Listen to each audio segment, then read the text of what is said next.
저희 이미 새해 인사 많이 했지만 다시 한번 오늘 이렇게 인사하면 좋겠습니다. 새해 복 많이 받으세요. 네, 그리고 성경을 찾겠습니다. 오늘 함께 나눌 말씀은 호세아 11장입니다. 호세아서 11장입니다.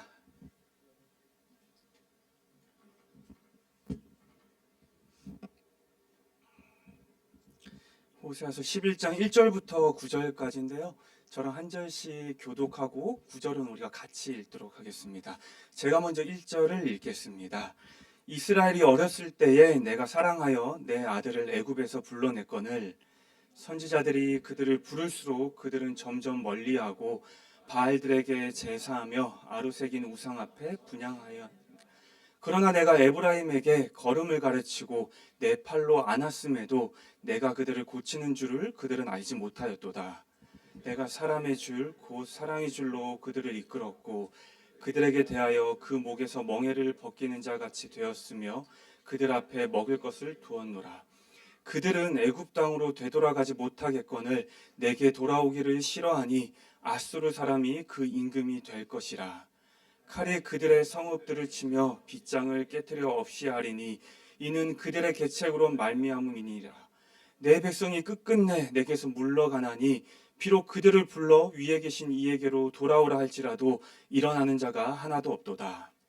에브라임이여 내가 어찌 너를 놓겠느냐. 이스라엘이여 내가 어찌 너를 버리겠느냐.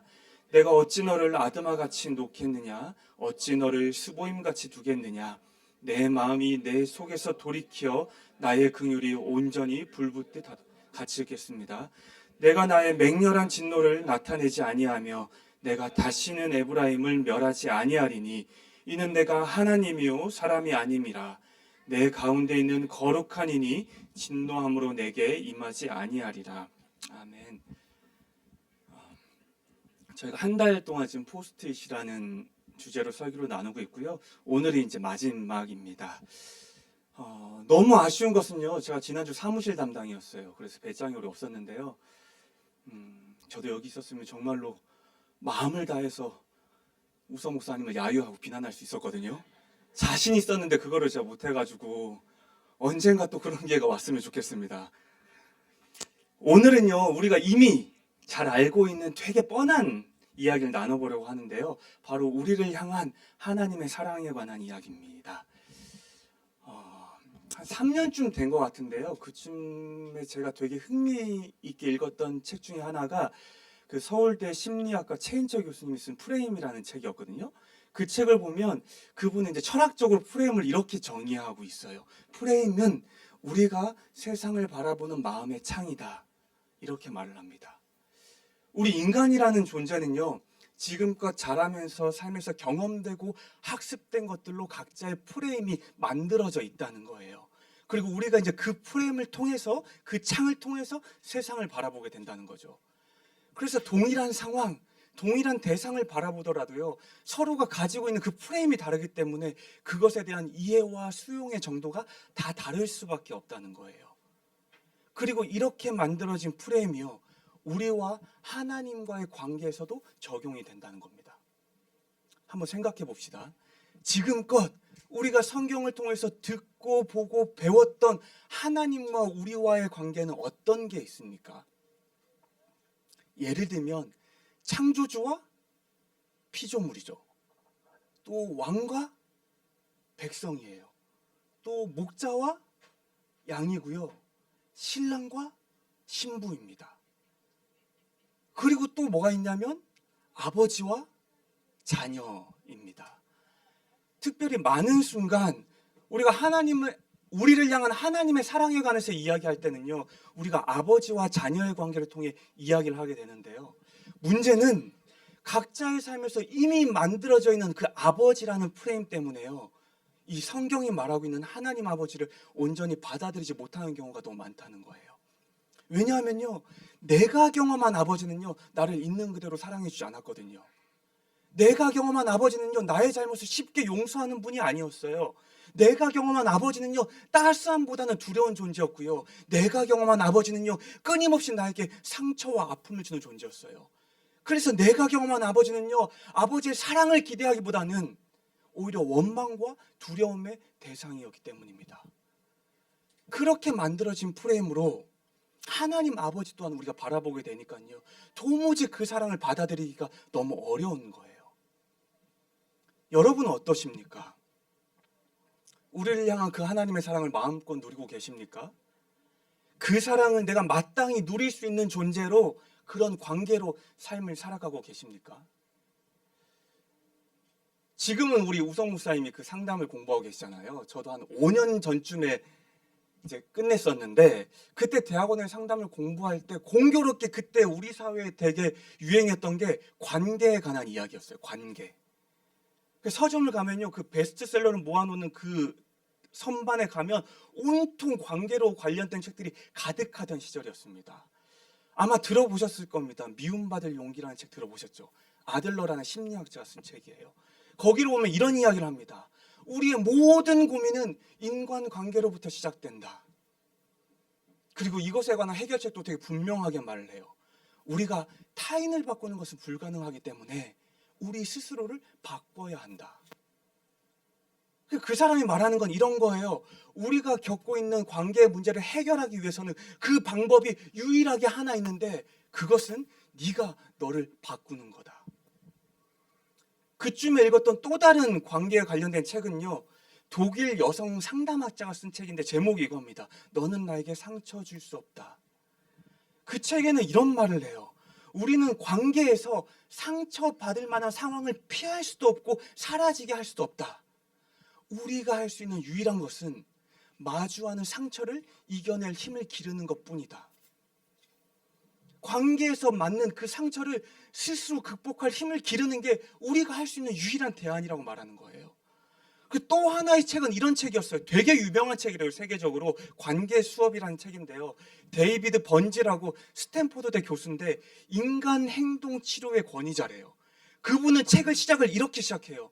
모든 사람은, 정말로 모든 사람은 예외 없이 원만한 관계를 원한다. 그런데 우리가 삶에서 그 원만한 관계를 이루지 못하는 이유가요, 각자의 결핍에 따른 문제 때문이래요. 그래서 관계를 원만하게 변화시키려면요, 나의 결핍을 채우든 나의 부족함을 채우든 그에 따른 각자 삶에서의 대가가 필요하다는 거예요. 그래서 이런 이야기를 정리해보면요, 심리학자든 상담학자든 인간행동 치유학자든 관계에 대한 문제를 다루는 전문가들은 공통적으로 말하고 있는 거예요. 우리가 변해야 한다. 우리가 더 괜찮은 사람으로 변하든, 우리가 우리의 결핍을 찾아 그 결핍을 메움으로 변하든, 관계를 위해서는 우리가 변해야 한다. 이렇게 주장을 하는 겁니다. 그리고 이들은요, 공교롭게 동일하게 한 가지에 대해서 더 이렇게 이야기를 합니다. 우리는 관계를 통해 궁극적으로 얻고자 하는 것이 사랑이다. 그래서 다른 사람들과의 원만한 관계가요, 우리가 원하는 그 사랑을 가져다 줄 수 있다는 거예요. 그래서 관계의 원만함으로 인해서요, 타인으로부터 사랑받게 될 것을 우리는 기대하고 또 바랄 수 있다는 거예요. 그래서 여기까지 이야기를 정리해보면 이렇습니다. 사랑을 얻기 위해서는요, 원만한 관계가 필요하고요, 원만한 관계를 잘 이루려면요, 우리의 무언가 대가가 필요하다는 거예요. 근데 그 대가가 뭐냐면, 나의 어떠함들이 상대가 원하는 모습으로 변해야 한다는 거예요. 나의 결핍이요, 나를 사랑해줄 그 누군가에 만족시킬 만한 무언가로 채워져야 한다는 거예요.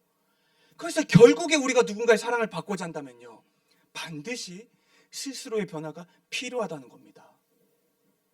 이것이 세상이 말하는 관계, 세상이 말하는 사랑에 대한 프레임이라는 거예요. 그리고 많은 순간 우리는요, 이 프레임을 우리와 하나님과의 관계에서도 그대로 적용해요. 내가 하나님의 사랑을 얻기 위해서는 하나님과의 원만한 관계가 필요하고, 하나님과의 원만한 관계를 누리기 위해서는 반드시 내가 하나님이 원하는 모습으로 변화돼야 돼. 반드시 내가 주님이 만족하실 모습으로 바뀌어야 해. 그래서 끊임없이 생각하는 겁니다. 하나님이 지금 이런 내 모습도 사랑하실까? 하나님이 이렇게 문제 많은 내 삶도 사랑하실까? 지금 이대로가 아니라 내가 마치 무언가 변해야 되는 게 아닐까? 내가 더 괜찮아져야지 사랑을 받을 수 있게 되는 게 아닐까? 그리고 이런 생각들이요, 우리를 향한 이미 우리에게 주어진 하나님의 사랑을 누리는데 가장 큰 장애물이 된다는 거예요. 그렇다면 성경은 이것에 관해 어떻게 말을 하고 있을까요? 오늘 우리가 읽었던 호세아서 11장은요, 하나님과 이스라엘의 관계를 부모와 자녀의 관계에 빗대어 설명을 하고 있습니다. 그래서 1절을 보면요, 마치 부모가 자녀를 사랑함으로요, 여호와께서 당신의 아들 이스라엘을 애굽에서부터 꺼내오셨던 출애굽 사건으로부터 이야기가 시작됩니다. 그리고 하나님은요, 선지자들을 통해서 계속해서 그들을 부르셨다고 이야기를 하고 있어요. 그런데 2절에 보면요, 이렇게 기록되어 있습니다. 선지자들의 그들을 부를수록 그들은 점점 멀리했다. 이 2절을 우리가 어떻게 이해할 수 있냐면요, 이스라엘은요, 이미 애굽에서 바로의 노예로 살아갈 때부터 우상을 섬기고 있었어요. 그럼에도 불구하고 여호와께서 그들을 너무 사랑하셨어요. 그들이 애굽에서 고통받는 것을 보고 그들을 구원하시기로 결정하셨던 거예요. 그래서 구원을 하셨어요. 그래서 구원을 하셔서 그 광야를 걷고 있는 그 순간에도 이스라엘은요, 여전히 다른 신들을 그리워했고요, 여전히 다른 신들을 찬양했고요, 여전히 다른 신들을 섬기고 있었다는 거예요. 이게 지금 2절에서 말하는 의미예요. 그리고 이어지는 3절에 보면요, 어떤 말로 시작하고 있습니까? 그러나라는 말로 시작하고 있어요. 그래서 2절과 3절의 그러나를 이어서 보면 이런 거예요. 그들이 하나님의 사랑을 무시하고 있고요, 그들이 하나님을 배신하고 있고요, 그들이 하나님이 아니라 다른 신 바알을 그리워하고 섬기고 있어요. 그러나, 그리고 그 다음에 뭐라고 말씀하십니까? 내가 에브라임에게 걸음을 가르치고 내 팔로 안았음에도 내가 그들을 고치는 줄을 그들은 알지 못했대요. 그러나 하나님이 그들의 걸음을 가르치고 그들을 팔로 안으셨다고 이야기를 하고 있어요. 저희 교회 아이들이 많잖아요. 혹시 뭐 이 교회든 어디서든 아빠가 그 한 돌쯤 된 아이들 손잡고 걸음마 가르치는 거 본 적 있으십니까? 본 적 있으세요? 해보신 분도 계시잖아요. 보셨을 때 어땠어요? 그 아빠의 모습이 어땠어요? 막 무섭게 다그쳐요, 그 애를? 너 이렇게 못 걸으면 어떡해? 얼른 뛰어야 되는데? 야, 진짜 답답하다. 너 왜 못 걷니? 이러는 아빠 있었어요? 있었으면 문제가 많은 아빠예요. 되게 특별한 아빠죠. 보통은 어떻습니까? 그냥 사랑 가득한 눈으로요, 되게 조심스럽게 아이의 손을 잡고요, 함께 걷는 모습이지 않았습니까?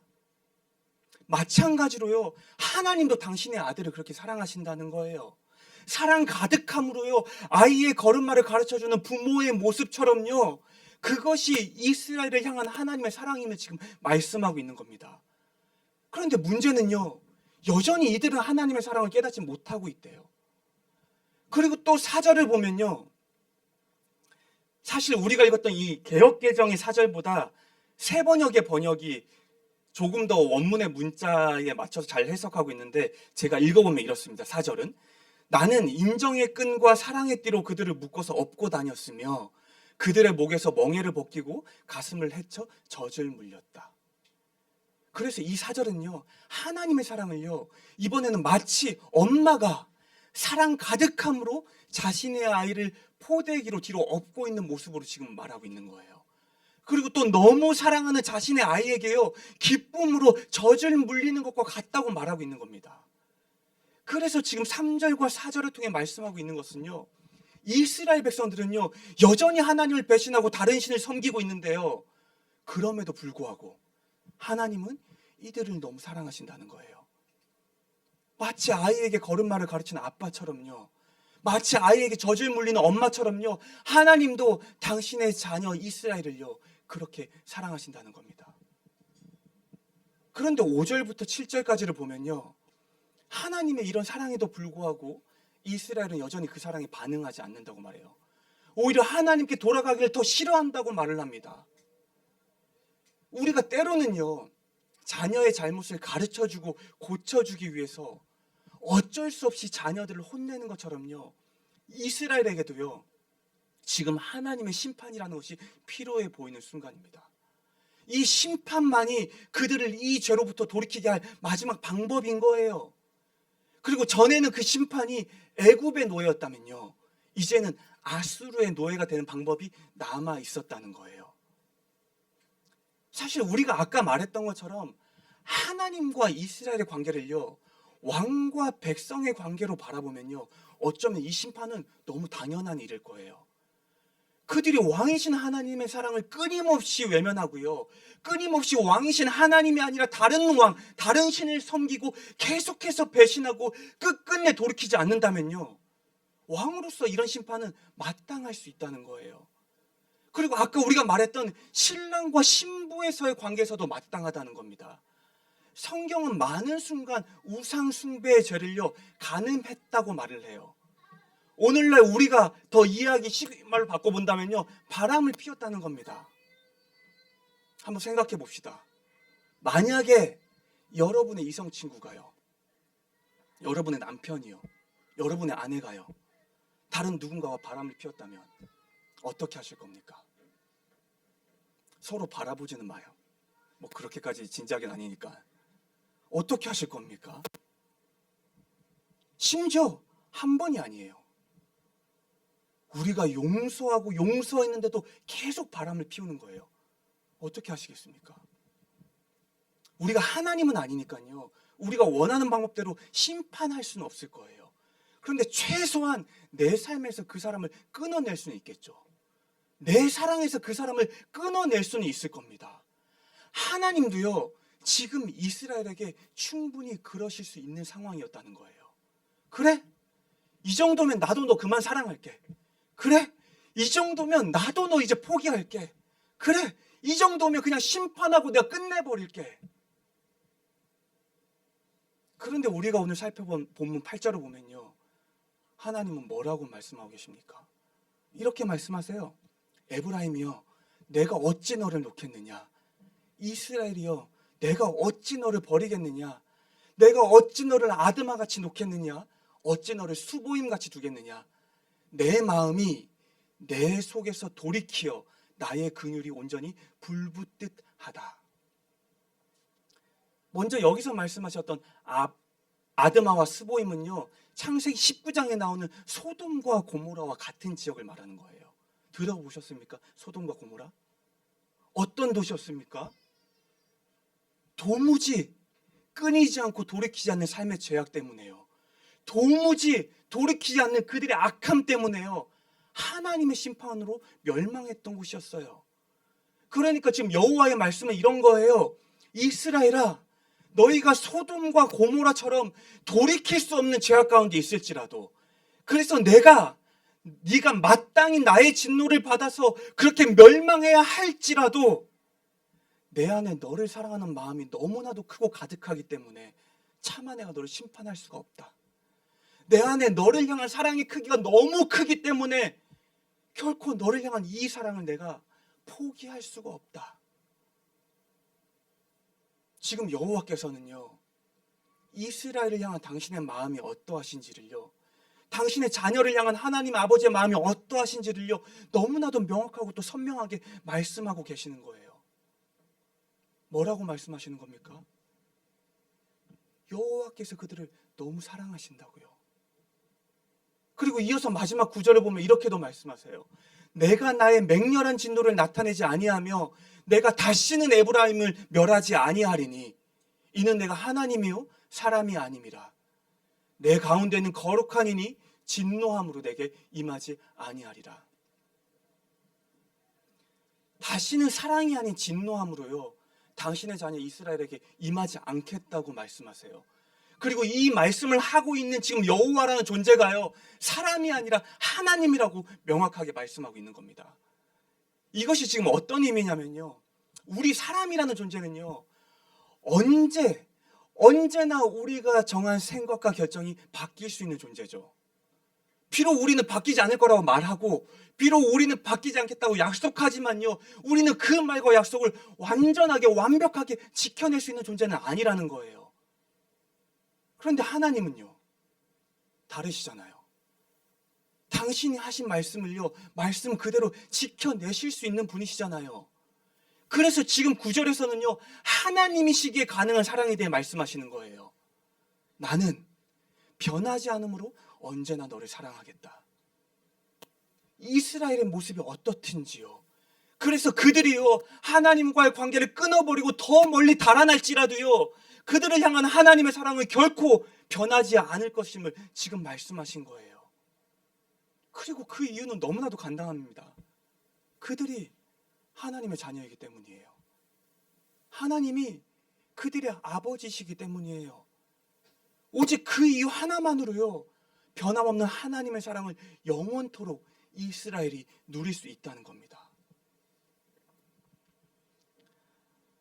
오늘 본문을 통해 우리가 확인할 수 있는 것은요, 하나님의 사랑을 누리기 위해서 하나님이 이스라엘에게 더 특별해져야 된다 말씀하지 않으셨다는 거예요.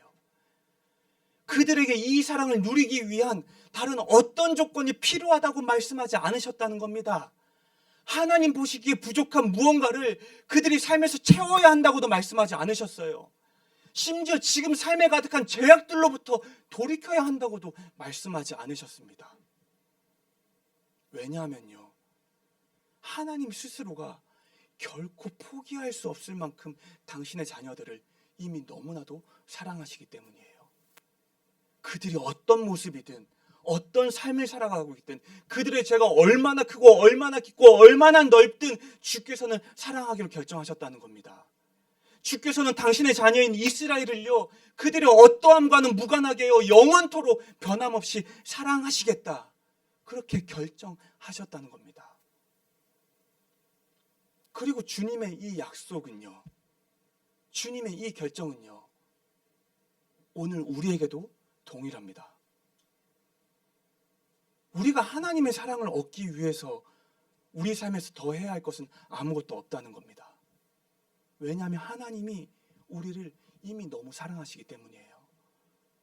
사람이 아닌 하나님 그분께서요, 그래서 변함이 없는 그분께서요, 우리를 너무 사랑하시기 때문이에요. 우리를 향한 그 사랑을요, 스스로 끊을 수 없을 만큼 우리를 사랑하시기 때문입니다. 그래서 하나님의 사랑을 얻기 위해 우리가 어떤 자격과 어떤 조건을 갖추고 하나님이 좋아하실 모습을 위해 나를 변화시켜야 하는 것이 아니라요, 그저 우리가 하나님의 자녀라는 것, 그것 하나면요, 완전하고 또 변함없는 하나님의 사랑을 우리가 온전히 누릴 수 있다는 거예요. 이것이 성경이 말하고 있는 하나님의 사랑이라는 거예요. 이것이 성경이 말하고 있는 우리를 향한 하나님의 사랑이라는 겁니다. 그런데요, 혹시 우리가 이 사랑을 오해하고 있지는 않았습니까? 세상이 말하는 것처럼요, 사랑을 받기 위해서는 먼저 그 관계와 원만한 관계가 필요하고, 관계를 원만하게 잘 맺기 위해서는 상대가 원하는 모습으로 내가 변화해야 한다는 그 프레임으로요, 하나님의 사랑도 우리가 그렇게 이해하고 있지는 않았습니까? 그래서 하나님께 나아가서 그 사랑을 더 누리고 싶었는데요, 그래서 그 사랑 안에서 주님과 더 깊고 친밀함을 누리고 싶었는데요, 이스라엘이 다른 신을 섬겼던 것처럼 우리도 삶에서 성공이라는 신, 성취라는 신, 돈과 명예라는 신, 이런 내가 세운 다른 신들을 섬기는 나의 모습 때문에요, 또 소돔과 고모라처럼요, 음란과 쾌락과 세상의 문화와 나의 욕망을 따라가는 삶 때문에요, 하나님은 이런 나를 사랑하지 않으실 거야, 스스로 이렇게 생각하신 적은 없습니까? 끊임없이 반복되는 삶의 죄의 문제 앞에서요, 더 사랑받을 만한 모습으로 변해보려고 수도 없이 애써봤는데도 잘 안 되는 내 삶의 모습 때문에요, 나는 하나님의 사랑을 받을 자격이 없어, 스스로 이렇게 생각하셨던 적은 없었습니까? 제가 15년 전에 처음 사역을 시작했거든요, 이전 교회에서요. 여러분들이 지금 일하시는 것도 크게 다르진 않겠지만요, 교회도 되게 일을 잘해야 돼요. 그리고 그때 함께하던 선배 목사님들로부터 들었던 것은 막 이런 이야기였어요. 기배가, 목사는 다 잘해야 돼. 기배가, 목사는 모든 걸 다 할 줄 알아야 돼. 지금 누가 저한테 이런 이야기를 하면 정말 무슨 개똥 같은 소리냐고 제가 말할 것 같은데 그때는 진짜 그런 줄 알았어요. 그래서 막 이런 얘기를 하는 거예요. 목사는 설교를 너무 잘해야 된대요. 그래서 막 설교하면 몇 명이 막 이렇게 훌쩍훌쩍 해야 된대요. 막 그래야 잘한대요. 막 이렇게 막 삶이 막 변해야 된대요. 그렇게 잘해야 된대요, 목사는 설교를. 그럼 목사는 관계를 잘해야 된대요. 교회는 막 여러분도 보시면 알겠지만 정말로 우리와 많은 다른 사람들이 있지 않습니까? 두루두루 다 관계를 잘해야 된대요, 목사는요. 또 목사는요, 행정적인 일도 되게 잘해야 된대요.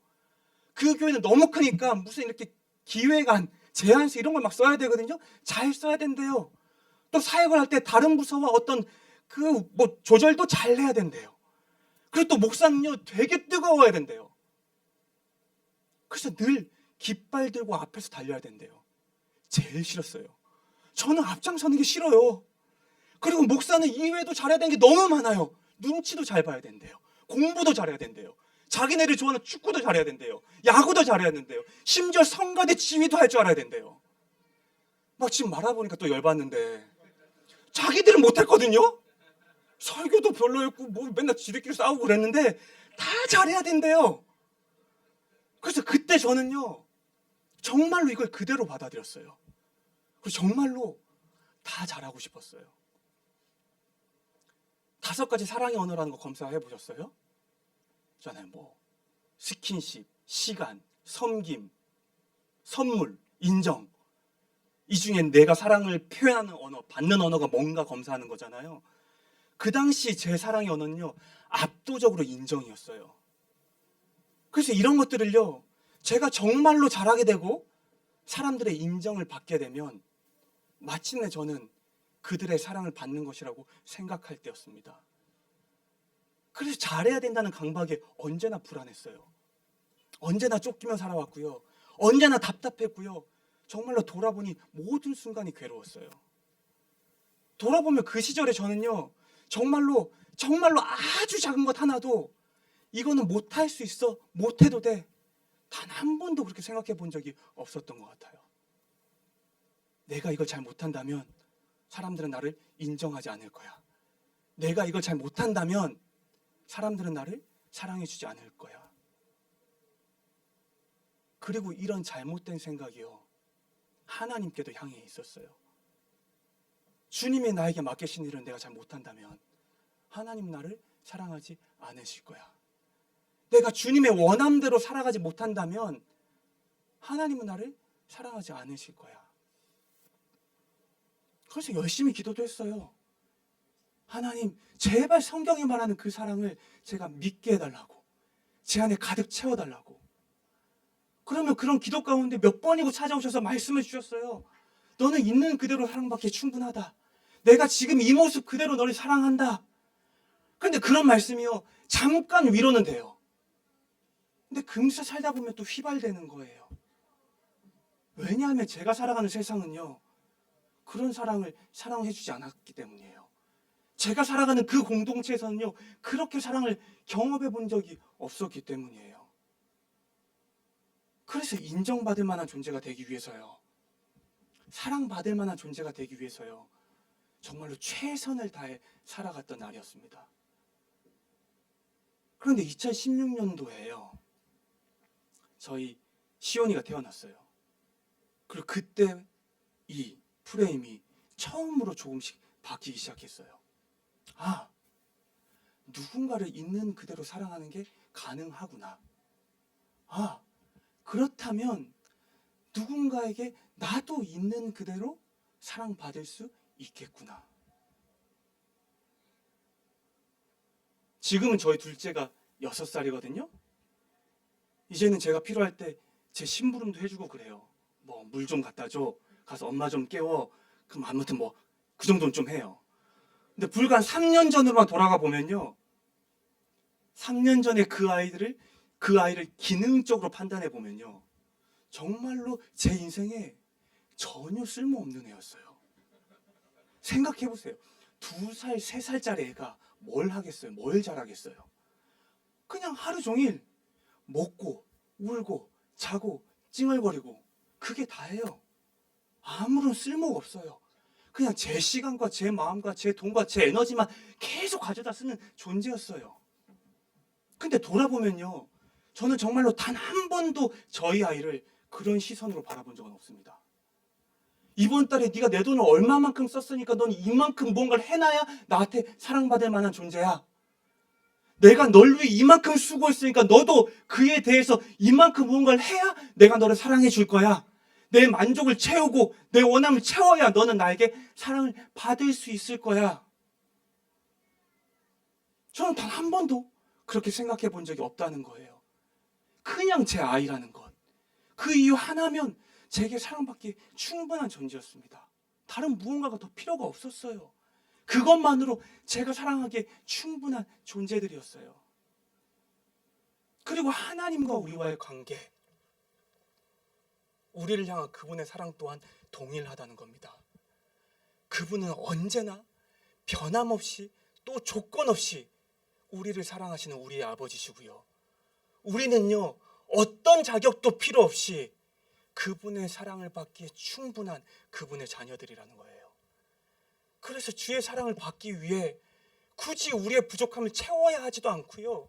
주님의 사랑을 받기 위해서 굳이 우리의 삶에 무언가를 더하거나 덜어내야 하는 것도 아니라는 거예요. 있는 그대로면 충분하다는 겁니다. 지금 이대로 그분의 사랑을 받기에 우리는 전혀 부족함이 없다는 거예요. 아마 우리가 오늘 이 예배가 끝나고요, 교회 문을 나서서 또 내일 오늘 각자의 삶의 자리로 돌아간다면요, 세상은 여전히 우리에게 또 말할 거예요. 사랑받고 싶어? 그러면 원만한 관계부터 시작해야지. 근데 원만한 관계 어떻게 하는 줄 알아? 그거는 상대가 원하는 대로 네가 바뀌는 거야. 그러니까 너는 더 잘해야 돼. 그러니까 너는 지금보다 더 노력해야 돼. 그러니까 너는 지금보다 더 애써야 돼. 그래서 너는 더 열심히 해야 돼. 세상은 여전히 우리에게 이렇게 말하겠지만요, 분명한 것은 우리를 향한 하나님의 사랑은 이것과 다르다는 겁니다.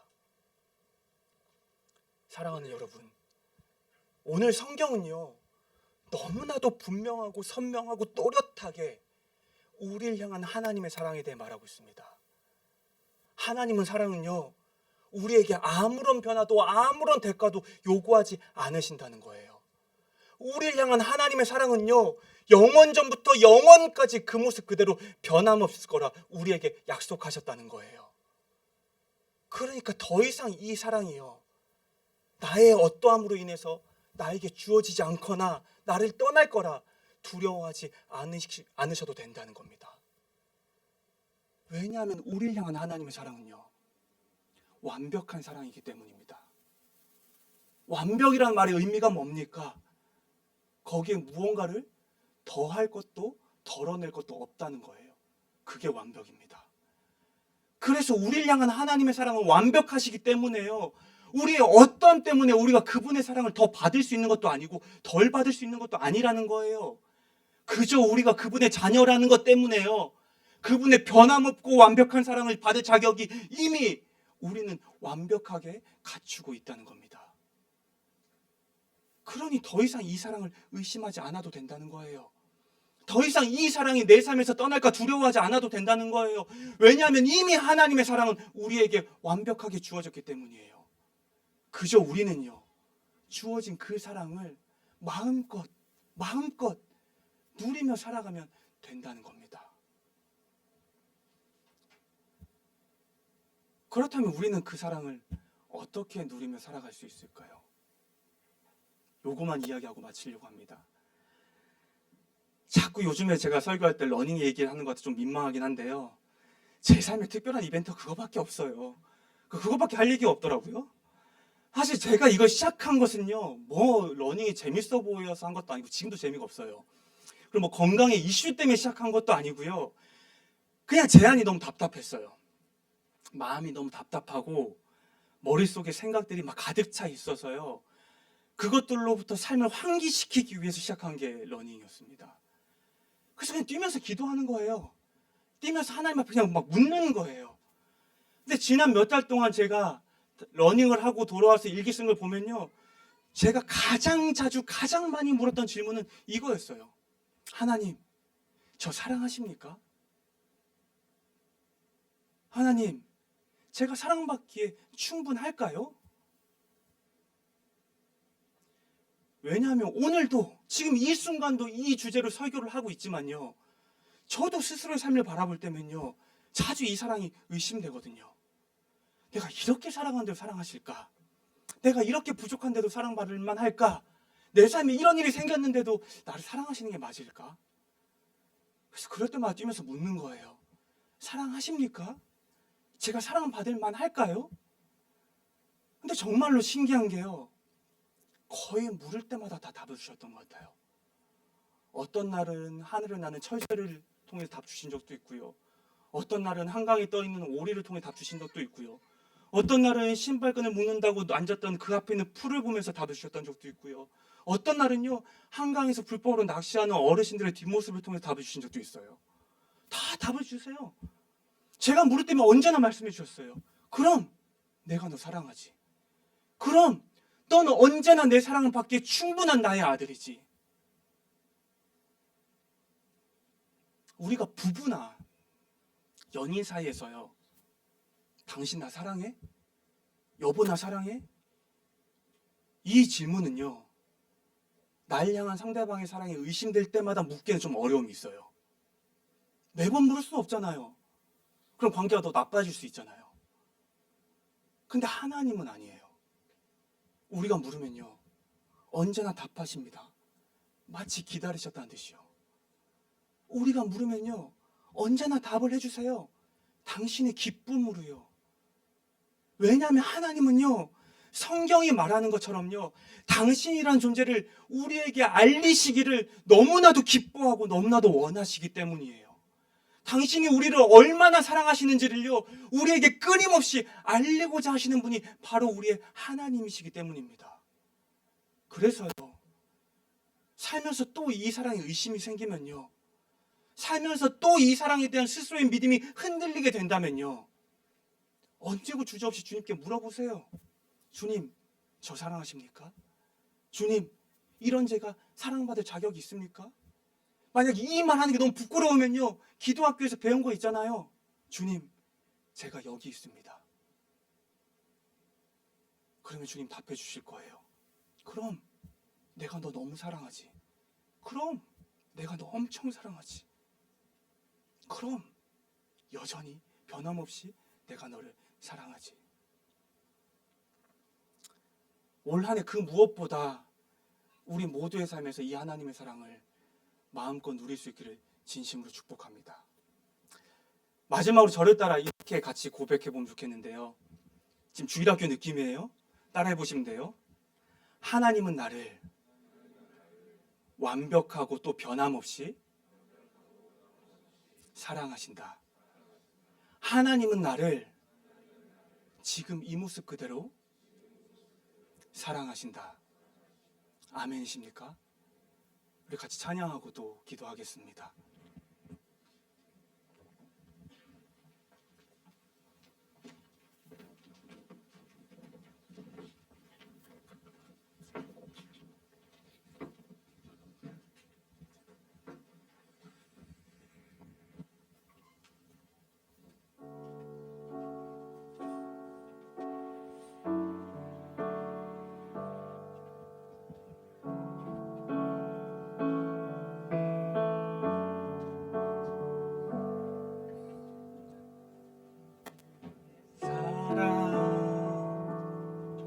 너는 어여쁘고 참 귀하다. 어느 보석보다 귀하다. 내가 사랑스럽지 않을 때 너를 온전히 사랑하고 너와 함께하려 내가 왔노라. 주의 사랑, 이 사랑은 결코 변치 않아. 모든 계절 돌보시네. 푸른 마르고 꽃을 시드나 주의 말씀은 신실해. 실수가 없으신 주만 바라라. 주님의 나라와 뜻이 나의 삶 속에 임하시며 주님 알기를 주만 보기를 소망해.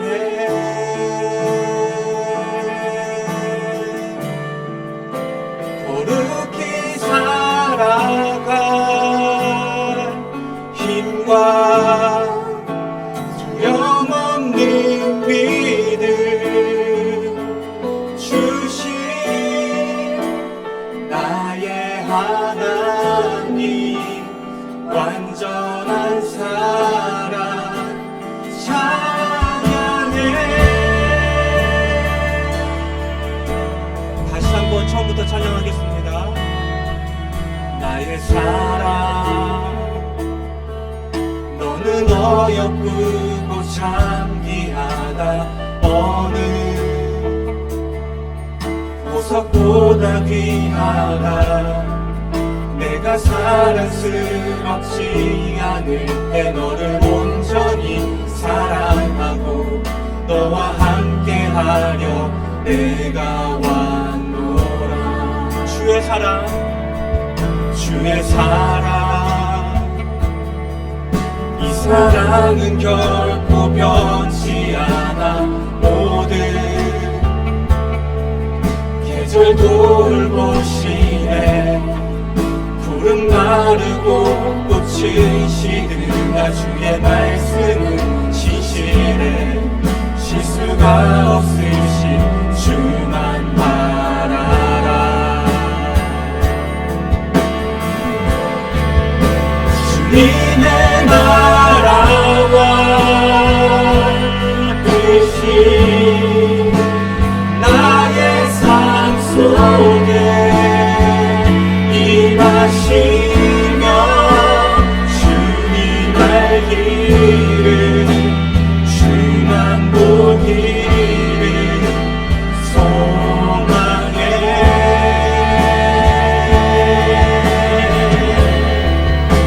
거룩히 살아갈 힘과 두려움없는 믿음 주신 나의 하나님, 완전한 사랑 찬양해. 찬양하리, 찬양하리. 만군의 주 영원히 함께하시네. 존귀하신 사랑의 왕 영원히 통치하시네. 찬양하리. 만군의 주 영원히 함께하시네.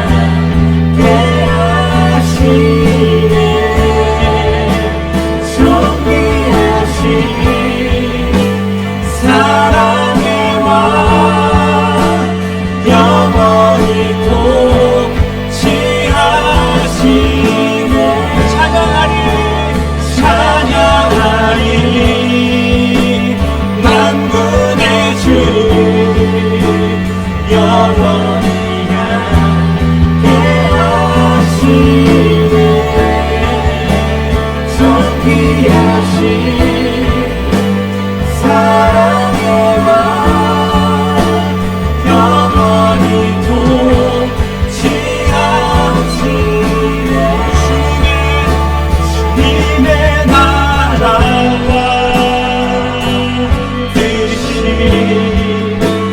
나의 삶 속에 임하시며 주님 알기를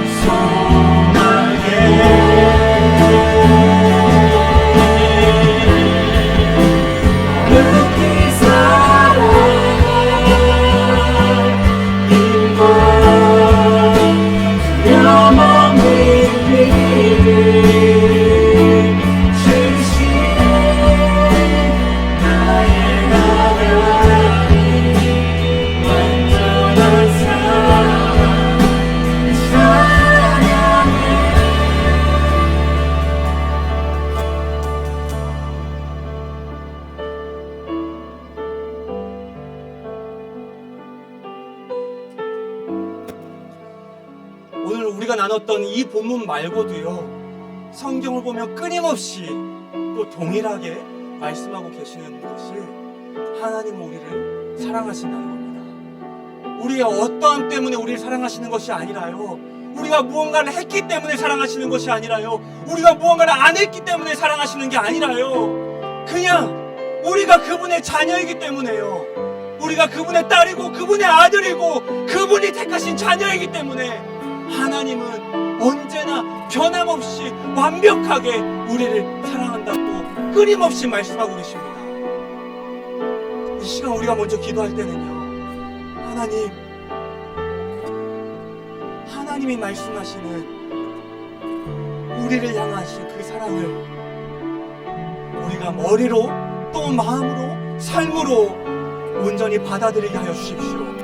여전히 우리와 하나님 사이에 그 사랑을 가로막고 있는 수많은 거짓 메시지들이 있다면 이 시간 주님 그 모든 것들을 다 허물어 주시고, 한이 없으신 하나님의 사랑이, 변함없으신 하나님의 사랑이 결코 우리를 향한 사랑을 스스로 끊을 수 없고 포기할 수 없다 말씀하신 넘치고 완벽한 그 하나님의 사랑이 여전히 우리를 향해 있음을 우리가 온전히 받아들이게 하여 주셨고, 마침내 우리가 나의 삶에서 그 하나님의 사랑을 더 풍성하게 누리며 살아가게 하여 주십시오. 같이 이렇게 주 앞에 먼저 기도하길 원합니다. 기도하겠습니다.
없이 사랑하신다는 것, 어떤 조건도 필요 없이 사랑하신다는 것, 우리를 향한 하나님의 이 사랑이 우리의 삶의 그 어떤 것보다 가장 크고 가장 선명하고 가장 분명한 진리로 자리하게 하여 주십시오.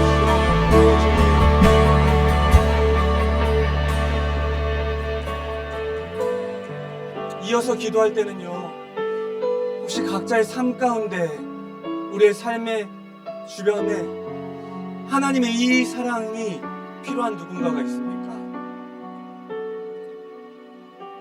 하나님의 사랑을 의심해서요, 그 하나님 앞에 나아가는 것이 부끄럽고 불편해서요, 하나님과 멀어져 있는 누군가가 있습니까? 아니면 아직 하나님의 존재, 하나님이 사랑이시라는 그 존재에 대해서 모르고 있는 누군가가 있습니까? 이번 명절에 여러분이 만날 분들 중에 이 사랑이 필요한 누군가가 있습니까? 이 시간 우리가 한이 없고 변함없고 완벽한 사랑, 하나님의 사랑이 필요한 누군가가 기억난다면 그들을 위해 같이 기도했으면 좋겠습니다. 하나님, 그들도 주님의 이 사랑을 알게 하여 주십시오.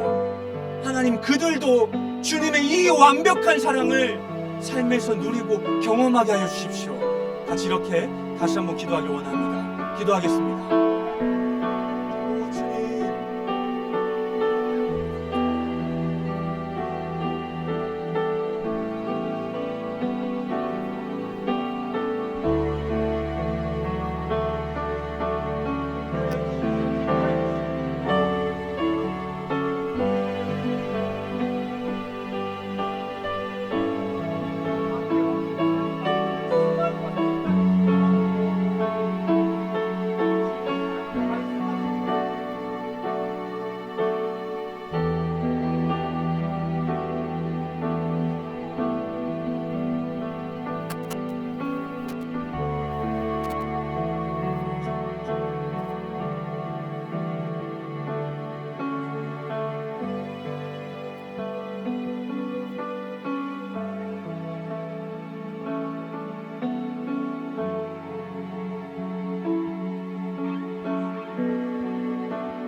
하나님 아버지,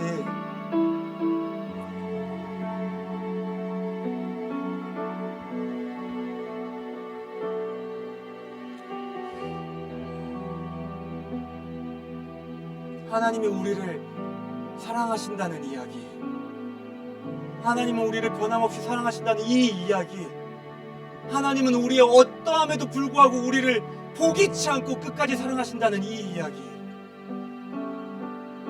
우리가 너무나도 잘 알고 있는 이 말씀이 다시 한번 우리의 삶에 깊이 찾아오길 원합니다. 우리가 삶에 가지고 살아가고 있는 그 어떠한 분명한 진리보다 하나님이 우리를 완벽하게 사랑하신다는 이 말씀이 가장 크고 가장 분명하고 가장 단단한 우리의 삶의 진리가 되게 하여 주십시오. 끊임없이 세상은 우리에게 찾아와 이 사랑을 흔들고 또 무너뜨리려 할지라도 주께서 말씀하신 것처럼 그저 우리는 주님의 자녀이기 때문에 주님의 이 사랑을 받기에 충분하다 말씀하신 이 약속과 이 결정을 우리가 삶에서 기억하게 하여 주셔서 때로는 흔들릴지라도요, 때로는 무너질지라도요, 우리가 이 말씀을 기억하게 하여 주셔서 다시 한번 그 사랑에 힘입어 주 앞에 나아가게 하여 주시고, 그때마다 우리가 주님께 주님 저 사랑하십니까? 주님 제가 사랑받기에 충분합니까? 이렇게 묻는다면 주께서 모두에게 찾아가 말씀하여 주십시오. 내가 너를 여전히 사랑한다. 내가 너를 변함없이 사랑한다. 나는 그 사랑을 절대 포기한 적이 없고 영원히 포기하지 않을 거다. 네가 뭘 더 해야 되는 것도 아니고 덜 해야 하는 것도 아니고 있는 그대로 내가 너를 완벽히 사랑한다.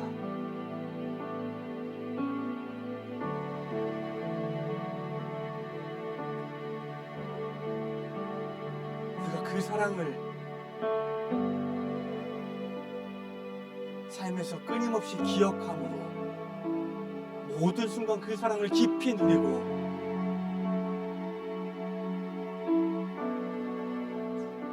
그 사랑 안에서